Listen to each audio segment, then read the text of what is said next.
Mas eles falaram, mas eu não aceito ficar nisso.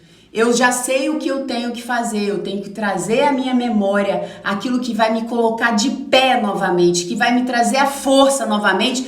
Para quê? Para que eu continue a lutar.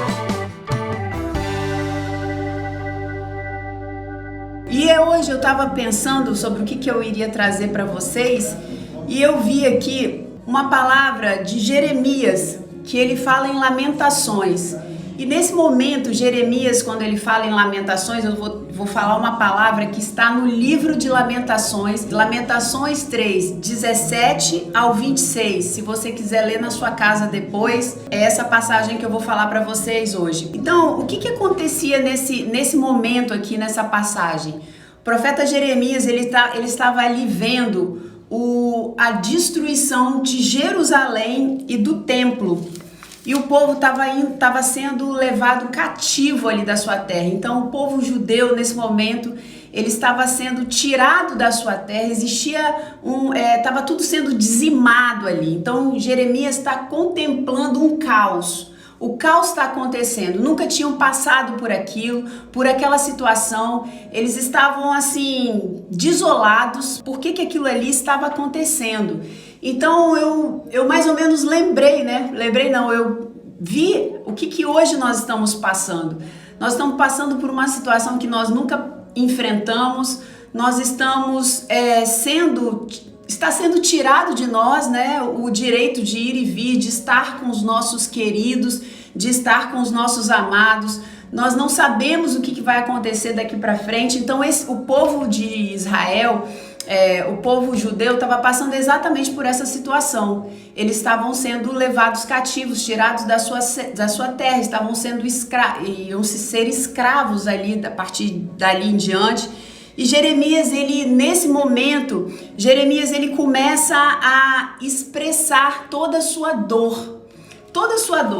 E aí é a hora que a gente vê, né, o que é que uma pessoa nesse momento ela sente. E ele vai mostrando isso. O que a gente pensa normalmente, o que a gente sente normalmente, como a gente se comporta quando a gente está no meio desse caos. Jeremias, ele vem mostrando isso claramente nessa passagem. Vamos ler aqui a partir do 17, esse momento em que Jeremias está vendo o caos todo ao seu redor sendo implantado. E aí ele vem falando assim, já não sei mais o que é paz. Primeira coisa que ele percebe, né, que a gente vê aqui no profeta é que ele foi tirado dele a paz.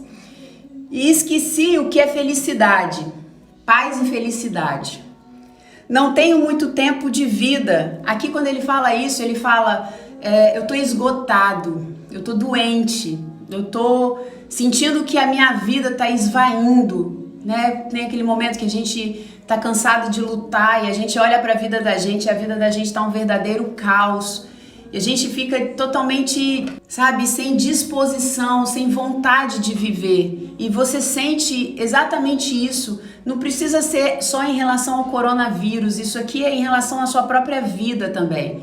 Quando você olha e sua vida está exatamente um caos, você não sabe por onde começar, você não consegue saber a saída para aquilo ali. Então Jeremias, a gente pode colocar esse momento que Jeremias está vivendo aqui, nesse momento de caos. Pode ser tanto para a sua vida, pode ser tanto para uma situação, como pode ser também para essa situação hoje que a gente está vivendo. Então ele já fala, né, no Jeremias 3:17, ele já começa falando, eu já não tenho mais paz, eu nem sei mais o que é paz. Talvez você se veja assim, você não lembra mais a última vez que você sentiu paz. Eu esqueci o que é felicidade, não sabe mais o que é felicidade. Não tenho muito tempo de vida, tá cansado, esgotado, tá sentindo a vida se esvair. E a minha esperança no Senhor acabou. Era assim que ele estava se sentindo. Ele olhava para Deus e já não tinha esperança de que coisas melhores poderiam vir. Esse aqui é declaradamente a forma como Jeremias estava se sentindo em meio ao caos. E essa é a forma como nós nos sentimos também. A primeira coisa que falta é a paz, depois a gente já não lembra mais o que é felicidade, a gente já se sente completamente esgotada, a sensação é que a vida está indo embora e a esperança em Deus acaba. É como se Deus não pudesse resolver nada pra gente mais, que Deus não pudesse mais alterar aquela situação na nossa vida. E ele vem falando no 19, eu lembro da minha tristeza e solidão. E quando ele tá nesse momento, né, onde não tem mais paz, felicidade, tá esgotado e a esperança dele acabou, ele já começa a falar o quê? Eu me lembro. Ele se lembra, ele fica se lembrando da tristeza e da solidão, das amarguras e dos sofrimentos. Penso sempre nisso e fico abatido. Então aqui começa uma retroalimentação. Ele está sem paz, ele não lembra mais o que é felicidade, ele já está completamente, perdeu a esperança em Deus, está esgotado. E aí nesse momento, quando a gente se sente assim, o que você fica lembrando sempre? Você está sempre lembrando daquela situação que você viveu, em que você foi extremamente machucada. Você vai lembrando dessa tristeza, você vai lembrando do quanto você se sente sozinha, em quantas pessoas viraram as costas para você. Você começa a lembrar das suas amarguras, você começa a lembrar de tudo aquilo que você viveu e que hoje você vem trazendo com você. E dos seus sofrimentos. Então ele fala, eu penso sempre nisso e eu fico abatido. Então nessa situação de caos, a gente vê claramente como o ser humano, ele entra, se ele deixar livremente, ele entra nesse processo que Jeremias descreve aqui de uma forma tranquila para que a gente entenda. Mas aí, o que ele faz?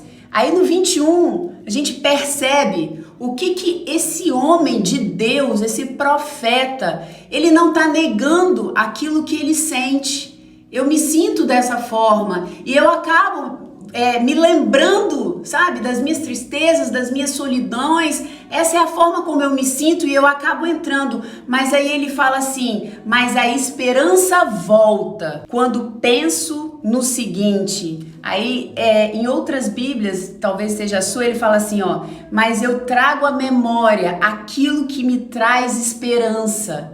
Ele se sente dessa forma, ele está nessa situação, mas ele fala o quê? Mas eu trago à memória aquilo que me devolve a esperança.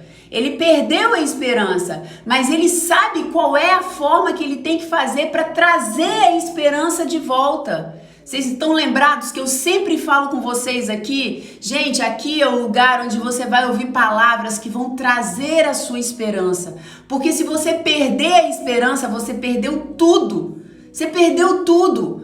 Porque se você perde a esperança, você perde o desejo de lutar. Você perde a motivação. Você tem vontade de morrer. Você não tem vontade de ficar vivo. Então ele se vê nessa situação, mas ele volta com isso. Ele fala assim, mas eu tenho um lugar, eu sei o que eu tenho que fazer para trazer à memória aquilo que me traz esperança. E ele continua no 22, o amor do Senhor nunca se acaba e a sua bondade não tem fim. Ele começa a lembrar, a se lembrar. Eu falei isso com vocês aqui no Salmo 91, quando a gente leu aqui. Eu falando o quê? Que Davi se sentia de uma forma. Davi não estava negando como ele estava se sentindo, mas Davi sabia a forma de o quê? De fazer com que ele se reposicionasse novamente em esperança. E ele começava a declarar a grandeza de Deus. Ele começava a declarar como ele era amado, como ele é protegido, como ele é guardado.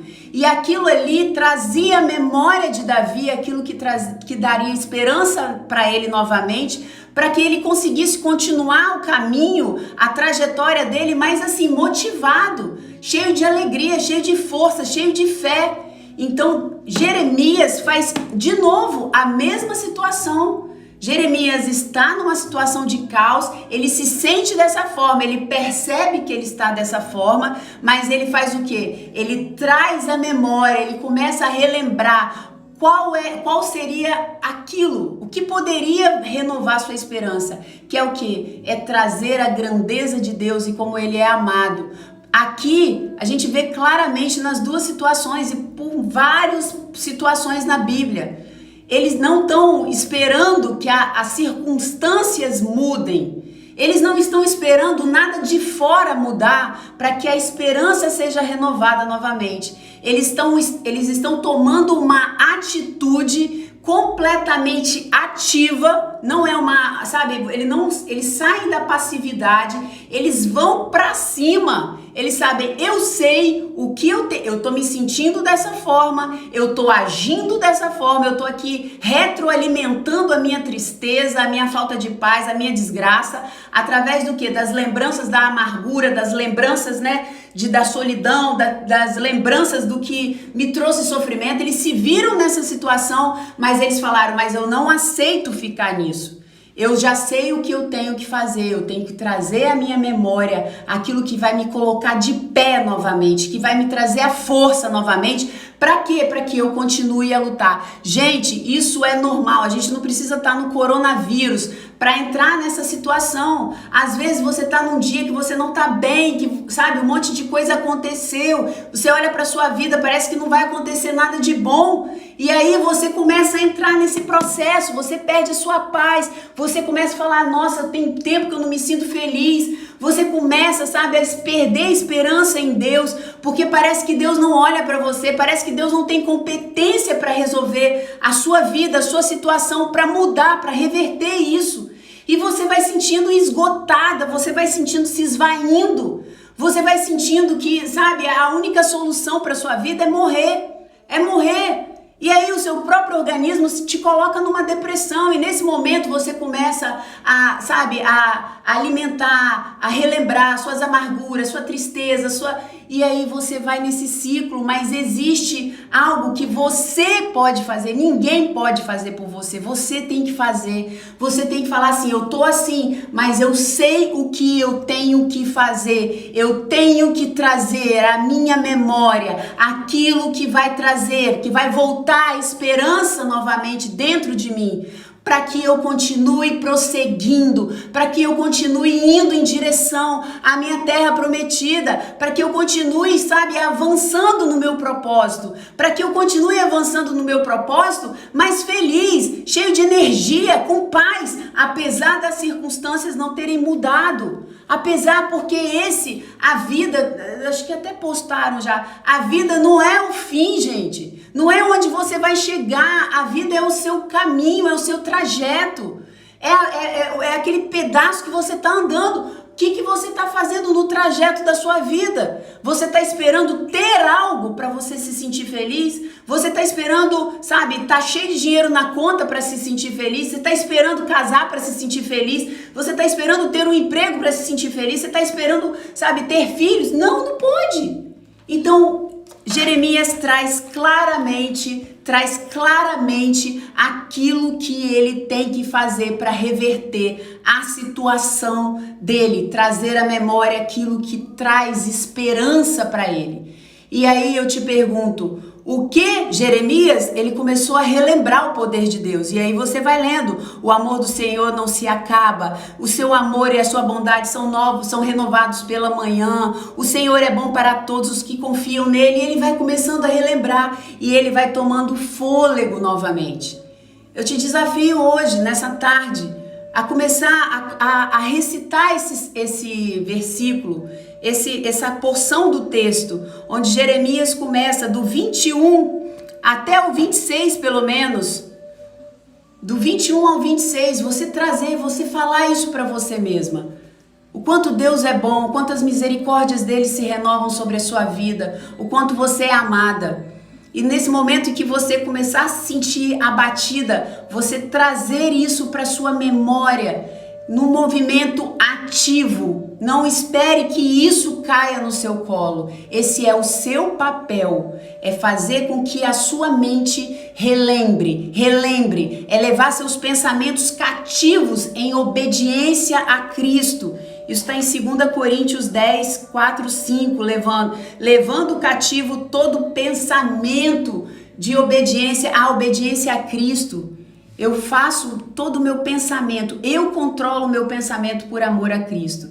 Então, Jeremias mostra claramente pra gente aqui, eu estou assim, mas eu sei a forma de reverter isso.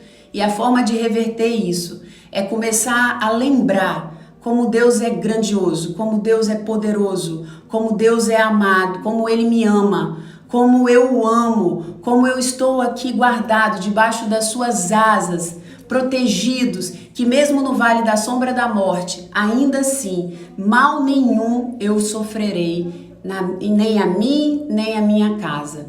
Então, hoje, a decisão é sua. Continuar alimentando a tristeza, sabe, o desânimo, a morte dentro de você e esperando que as situações externas modifiquem para que você encontre vida novamente, ou então já começar a ter vida dentro de você para você propagar a vida por onde quer que você passe. Vou orar com você agora. Pai, muito obrigada. Obrigada porque o Senhor é bom e as suas misericórdias, elas se renovam a cada dia na nossa vida. Obrigada, Pai, porque o Senhor não nos deixa abandonados. Quando o Senhor nos vê, Senhor, desalentados, o Senhor traz alguém, o Senhor traz uma palavra para nos recolocar de pé, para que possamos verdadeiramente, Senhor, restaurar as nossas forças, a nossa energia, para cumprirmos sim o nosso propósito, mas para traçarmos o nosso caminho de uma forma onde nós nos sentimos felizes, onde nós vamos encontrar a paz, onde nós vamos propagar a paz, onde nós vamos ser luz aonde quer que nós passemos. Pai, obrigada, Pai. Obrigada porque o teu amor é infindável, Pai. E a cada dia, eu oro para que o teu Espírito Santo abra o nosso entendimento, abra a nossa mente, Senhor, para receber esse amor. Que a nossa mente seja uma aliada ao nosso espírito, não uma adversária. Nos ajude, Pai. Nos ajude a renovar a nossa mente a cada dia. Em nome de Jesus, por amor a Cristo, em nome de Jesus, amém, amém. Então a palavra de hoje tá aí, que Deus assim traga uma visão maior de como que você tá conduzindo a sua vida, para que verdadeiramente você possa querer sim viver, querer sim cumprir o seu propósito, mas cheia de paz, cheia de felicidade, cheia de disposição, cheia de alegria e de amor à vida e gratidão a Deus